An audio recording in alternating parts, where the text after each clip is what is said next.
소화가 안 되고 조금만 먹어도 더부룩하거나 체한 느낌이 드신 적 있으신가요? 요즘 이런 이유로 효소제를 찾는 분들이 정말 많습니다. 그런데 막상 고를 때는 명확한 기준 없이 사람들이 많이 사는 제품을 그냥 따라 사거나 먹어도 별다른 효과를 못 느끼시는 분들도 많으실 거예요. 오늘 영상에서는 약사로서 효소 제품을 추천할 때 가장 중요하게 보는 기준 2가지를 알려드리겠습니다. 그리고 영상 마지막에는 많은 분들이 궁금해하시는 나우푸드 슈퍼 엔자임과 엔자임 메디카 다이제스트 골드 두 제품을 비교해 드릴 테니 끝까지 시청해 주세요. 첫 번째 기준은 활성 단위를 확인하는 것입니다. 효소의 효능은 단순히 얼마가 들어있느냐가 아니라 얼마나 일을 잘 하느냐인 역가로 확인할 수 있습니다. 효소의 역가는 영양소를 분해하는 능력을 나타내는데요. 국내 제품은 유닛이라는 단위로 표시가 됩니다. 역가가 표시되지 않은 제품들도 있는데 꼭 표시된 제품으로 선택하시고 기준은 총 역가 50만 단위를 기준으로 해서 시작해 보세요. 위가 약하고 예민하시다면 좀 더 낮은 역가의 제품 선택하시고 위가 튼튼하고 평소 음식을 많이 드시는 편이시라면 50만 단위보다 높은 역가를 선택하시면 됩니다. 소화효소가 꼭 필요한 명확한 기준은 없으나 지방변이나 식사 후 복부 팽만, 복통 증상이 있으시다면 시도해 보실 수 있습니다. 또한 나이가 들면서 분비되는 소화효소의 양이 줄어들기 때문에 예전에는 소화가 잘 됐는데 요즘은 조금만 먹어도 소화가 안 된다는 생각이 드신다면 효소를 드셔보실 것을 추천드립니다. 필요량보다 높은 역가의 제품을 선택하게 되면 위에 자극을 줄 수 있으니 처음 복용을 하신다면 낮은 역가부터 서서히 반응을 보면서 올려보세요. 해외 제품을 보시면 단위 표기가 조금 다르게 되어 있는 경우가 있습니다. 국내 제품은 대부분 유닛으로 표시가 되지만 해외 제품은 미국 약전인 USP 단위나 식품화학품 규격집 FCC 단위로 표기가 되어 있어서 처음 보실 때는 헷갈리실 수 있습니다. USP 단위는 주로 동물에서 추출한 효소, FCC 단위는 식물이나 곰팡이에서 유래한 효소의 활성도를 표시할 때 사용됩니다.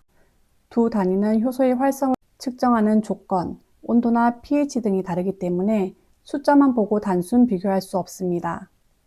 예를 들어 나우푸드 슈퍼 엔자임은 USP 단위를, 엔자임 메디카 다이제스트 골드는 FCC 단위를 사용합니다. 아밀라제를 기준으로 보면 나우푸드 슈퍼 엔자임은 약 37,000 단위, 엔자임 메디카 다이제스트 골드는 약 23,000 단위로 표기되어 있지만 이는 마치 섭씨 온도와 화씨 온도를 직접 비교하는 것처럼 기준이 다르기 때문에 단순히 수치만으로 우열을 가릴 수 없습니다. 그래서 같은 기준인 USP 단위끼리 혹은 FCC 단위끼리 제품을 비교하는 것이 가장 정확합니다. 두 번째 기준은 내 식습관에 맞는 효소를 고르는 것입니다. 사람마다 소화가 어려운 음식군이 다르기 때문에 어떤 음식을 먹을 때 불편한지를 먼저 파악하는 게 중요해요. 예를 들어 탄수화물을 먹고 나서 더부룩하거나 가스가 많이 생긴다면 아밀라제, 단백질 음식을 먹고 소화가 잘 안 된다면 프로테아제, 기름진 음식을 먹고 속이 더부룩하다면 리파제, 우유나 유제품을 먹고 설사나 복부팽만이 있다면 락타제, 이런 식으로 어떤 음식군이 소화가 어려운지에 따라 효소를 선택하는 것이 핵심입니다. 만약 특별히 불편한 음식이 없다면 탄수화물, 지방, 단백질을 모두 분해할 수 있는 종합효소 제품을 선택하시면 좋습니다.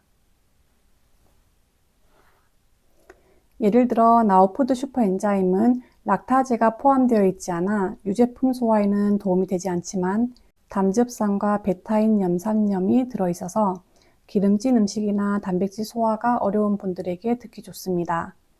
반면 엔자임 메디카 다이제스트 골드는 락타제를 포함하고 있어서 우유나 유제품 섭취 후 속이 더부룩한 분들에게 더 잘 맞습니다. 또한 pH 차이에 따라서 효소가 고르게 작용할 수 있도록 설계된 세라브랜드 기술이 적용되어 있어서 위에서부터 장까지 폭넓게 작용할 수 있다는 장점이 있습니다.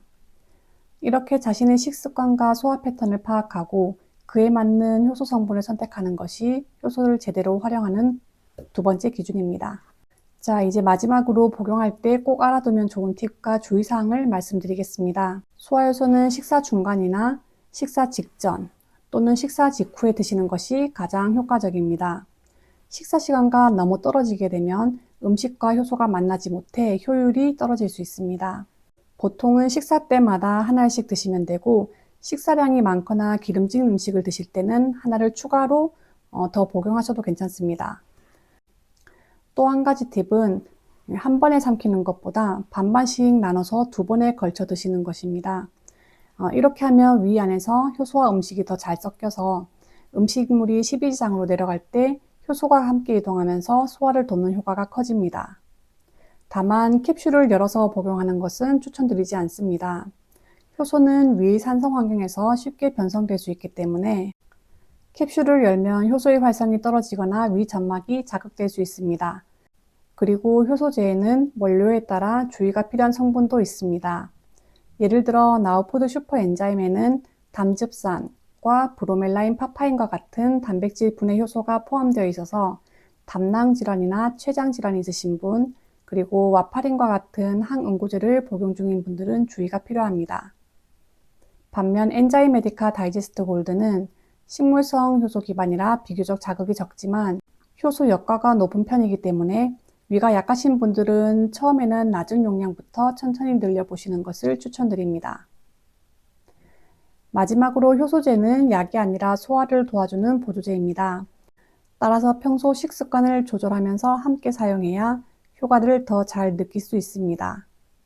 오늘 영상에서 말씀드린 2가지 기준, 활성 단위와 내 식습관에 맞는 효소 선택법, 이 2가지를 기억하시면 여러분들에게 꼭 맞는 효소를 고르실 수 있을 거예요. 오늘 영상이 도움이 되셨다면 구독과 좋아요 눌러주시고 주변에도 공유해주세요.